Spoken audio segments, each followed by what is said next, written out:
আসসালামু আলাইকুম। কেমন আছেন সবাই? আজকে বিফ স্টেক করে দেখাবো। বিফ স্টেক এখনকার জনপ্রিয় রেসিপি। প্রত্যেকটা রেস্টুরেন্টেই বিফ স্টেক অনেক জনপ্রিয় এখন আমাদের দেশে। যদিও এই রেসিপিটা বাইরের দেশের রেসিপি, কিন্তু বর্তমানে আমাদের দেশে বিফ স্টেক অনেক জনপ্রিয়। বিফ স্টেক করার জন্য আমি কসাই মামাদের বলেছি স্টেকের মাংস কেটে দেওয়ার জন্য। তারা স্টেকের মাংস আমাকে একটু বড় বড় পিস করে কেটে দিয়েছে। স্টেকের মাংসটা সাধারণত গরুর ওই অংশ থেকে নিতে হয় যে অংশটা গরু বেশি ব্যবহার করে না। মানে আপনার পায়ের পিছনের পায়ের অংশ বা যে মাসেলসটা কোমরের দিকে যে অংশটা থাকে, যে অংশটা ওরকম কাজ করে না, সেই অংশটা নিতে হয়। তো এই বিফ স্টেকের বিভিন্ন কাট আছে, বিভিন্ন ধরন আছে। আমাকে আমার কসাই মামা সুন্দর করে এক একটা স্টেকের কাট করে দিয়েছে 400 গ্রাম 500 গ্রামের মতো করে। তো আমি আজকে সেই স্টেকগুলো, সেই বিফগুলো আমি এখন স্টেক করব। চলুন কিভাবে স্টেক করি। আমি সাধারণত চেষ্টা করেছি অথেন্টিক রেসিপিটা করার জন্য। বিফ স্টেকের যে অথেন্টিক রেসিপি আছে তাতে অনেক বেশি মশলা ব্যবহার করা হয় না। আমরা বাঙালিরা অনেক ধরনের মশলা খাই, অনেক ধরনের মশলা ব্যবহার করি, কিন্তু এই স্টেকের রেসিপিতে আমি যেটা দেখলাম যে বাইরের দেশগুলোতে অনেক কিছু ব্যবহার করে না। এখন স্টেকের এই মাংসগুলো আমি সিজন করব। সিজন করার জন্য আমি এখানে 4 পিস মাংস নিয়েছি।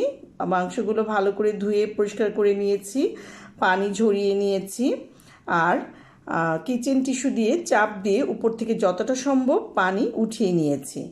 তারপর এগুলোতে আমি আমাদের খাওয়ার লবণ যেটা, সেই লবণটা একটু বেশি করে দিয়ে ভালো করে মেখে নিচ্ছি। প্রত্যেকটা স্টেকের এপাশ থেকে ওপাশে মানে দুপিঠি ভালো করে মেখে নিতে হবে লবণটা। তারপর লবণটা ভালো করে মাখার পরে আমি এতে ব্যবহার করব গোলমরিচের গুঁড়ো।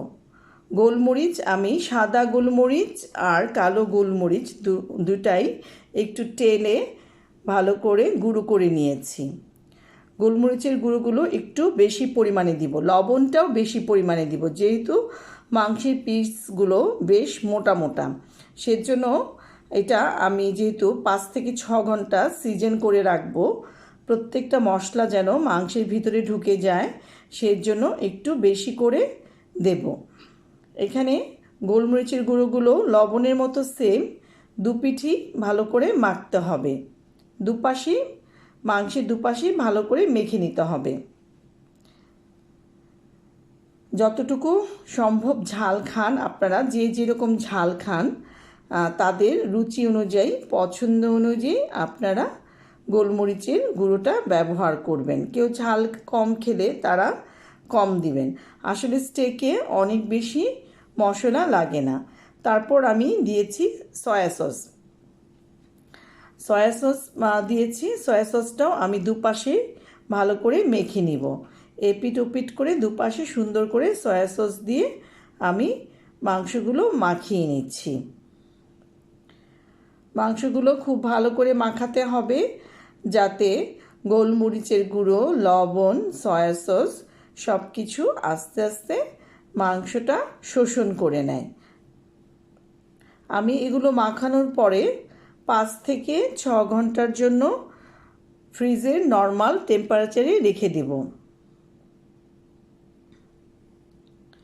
খুব ভালো করে হাত দিয়ে মাখাতে হবে সুন্দর করে, যাতে প্রত্যেকটা অংশে ভালো করে মশলাগুলো মেখে যায়।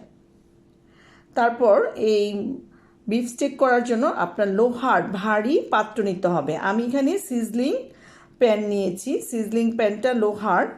হ্যাঁ, আপনারা ভারী ফ্রাই প্যানেও করতে পারবেন, মানে যেই পাত্রগুলো একটু ভারী টাইপ সেগুলো ব্যবহার করতে পারবেন। আমি সিজলিং প্যানে অল্প একটু সয়াবিন তেল ব্রাশ করে দিয়েছি।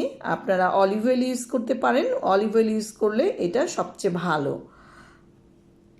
আর অলিভ অয়েল না থাকলে আপনি সয়াবিন তেল ব্যবহার করতে পারবেন। আর সিজলিং প্লেটটা অনেক গরম করে নিতে হবে, মানে খুব ভালো বেশি আছে, মানে সিজলিং করার সময় যে একটা ধোঁয়া উঠে বা শব্দ হয়, জাস্ট ওই জিনিসটা হবে। এখানে স্টেকটা দেওয়ার পর যদি ধাপ করে আপনার তাপমাত্রাটা কমে যায়, তাহলে স্টেকটা সুন্দর হবে না, স্টেকটা নরম হবে না, শুষ্ক হয়ে যাবে, স্টেকটা জুসি থাকবে না। তারপর আমি এখানে সিজলিং প্লেটের মধ্যে 2টা স্টেক দিয়ে দিলাম সেই অল্প তেলে। এখানে এই স্টেক করতে অনেক বেশি তেল ব্যবহার করতে হয় না। তারপর আমি এখানে কয়েক টুকরো বাটার দিয়ে দিলাম। বাটারের গন্ধ স্টেকের মধ্যে, বাটারটা যখন মেল্ট হয়ে আস্তে আস্তে স্টেকের মাংসের মধ্যে ঢুকে যাবে, তখন এটার টেস্টটা খুব ভালো হয়। আর আমি এখানে দিয়ে দিব কতগুলো গোটা রসুন। রসুনগুলো আমি থেতো করে দিইনি বা চোকলা সহ দিইনি, আমি ছিলে জাস্ট ছোট ছোট করে গোটা রসুন দিয়েছি, কুচি করে দিইনি। রসুনগুলো খুব বেশি পুড়িয়ে ফেলা যাবে না, তাহলে রসুনের তেতো ভাবটা স্টেকের মধ্যে চলে যাবে। আর আমি ব্রাশ দিয়ে অল্প অল্প করে মাখনগুলো স্টেকের উপরে মাখিয়ে দিচ্ছি, একটু পরপর মাখিয়ে দিতে হবে। আর স্টেকগুলো উল্টিয়ে দিতে হবে, দুপাশেই সমান করে সিদ্ধ হওয়ার জন্য উল্টে পাল্টে দিতে হবে। আমি প্রথমে 6 মিনিট রেখেছি একটানা, 6 মিনিট পরে আমি আবার উল্টে দিচ্ছি। স্টেকগুলো দুপাশ থেকেই আপনার একটু পরপর উল্টে দিতে হবে, যাতে সমানভাবে সেদ্ধ হয় সব জায়গায়। আর আপনি মানে এটা কি ফুল সেদ্ধ করবেন না হাফ সেদ্ধ করবেন, সেটা সম্পূর্ণ আপনার ব্যক্তিগত পছন্দ। তবে মাঝামাঝি লেয়ারের যেটা, মানে ভিতরে যেটা একটু গোলাপি গোলাপি পিঙ্কিশ ভাব থাকে, সেই স্টেকটা খেতে আমার কাছে ভালো লাগে, তাই আমি এটাকে খুব বেশি সেদ্ধ করিনি। আমি এটাকে মানে দুপাশে 6-12 মিনিট সেদ্ধ করেছি। তারপর লাস্টের দিকে আমি আবার একটু ঢাকনা দিয়ে ঢেকে আরও 10-12 মিনিট রেখে দিয়েছি। এবং আগুনের আঁচটা মাঝারি, প্রথমেই আমার আগুনের আঁচটা একটু বেশি ছিল, তারপর আগুনের আঁচটা মাঝারি করে দিয়েছি, এটা ভালো করে মানে সিদ্ধ হওয়ার জন্য, কাঁচা ভাবটা দূর হওয়ার জন্য। নাহলে দেখা যায় কি স্টেকটা উপরের দিকে পুড়ে যায়, ভিতরের দিকে সম্পূর্ণ কাঁচা থাকে, কিন্তু ওই স্টেকটা খেতে ভালো লাগে না। আর স্টেকে মাখনগুলো বারবার ব্রাশ করে দিলে মাখনগুলো স্টেকের মাংসের ভেতরে যায় আর রসুনের ফ্লেভারটা ঢুকে যায়, পরে সেই স্টেকটা খেতে খুব মজা হয়। তো আমি এইভাবে একে একে একটু পরপরই ব্রাশ করে দিচ্ছিলাম প্রত্যেকটা স্টেকের মধ্যে। আসলে এটা অনেক ধৈর্য ধরে আস্তে আস্তে করতে হয়। তারপর আমি একটা ঢাকনা দিয়ে এটা কিছুক্ষণ ঢেকে দিলাম পুরোপুরিভাবে সেদ্ধ হওয়ার জন্য।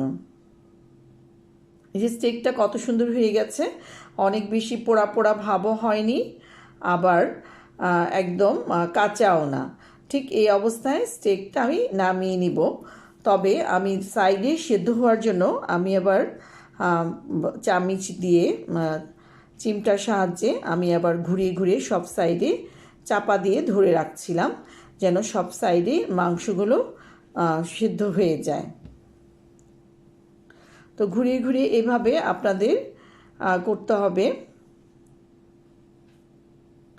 স্টেকটা রান্না করাটা একটু ধৈর্যের কাজ, খেতে ভীষণ মজা, খুব অল্প মশলায় স্বাস্থ্যসম্মত খাবার, খুব ভালো লাগে খেতে,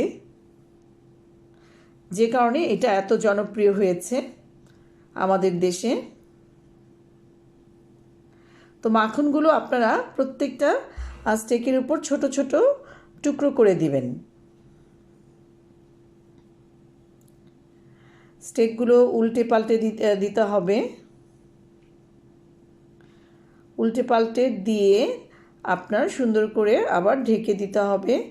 আর রসুনগুলো দিতে হবে। আমি প্রথমে দুটো স্টেক দিয়েছিলাম সিজলিং প্লেটে, সেগুলো হয়ে গেছে, উঠিয়ে ফেলেছি। এরপরে আরও 3টা দিয়েছি। আমি স্টেকটা একটু সবজির সঙ্গে পরিবেশন করেছি, সালাদের সঙ্গে পরিবেশন করেছি। আমি এখানে মটরশুঁটি, আলু আর গাজর একসঙ্গে সতে করে নিয়েছিলাম। আর আমার শসাটা আমি একদম মানে রই রেখেছিলাম কাঁচা। কেমন হলো স্টেকটা জানাবেন। ভিডিওটি ভালো লেগে থাকলে অবশ্যই লাইক ও কমেন্ট করবেন। ভালো থাকবেন সবাই। আল্লাহ হাফেজ।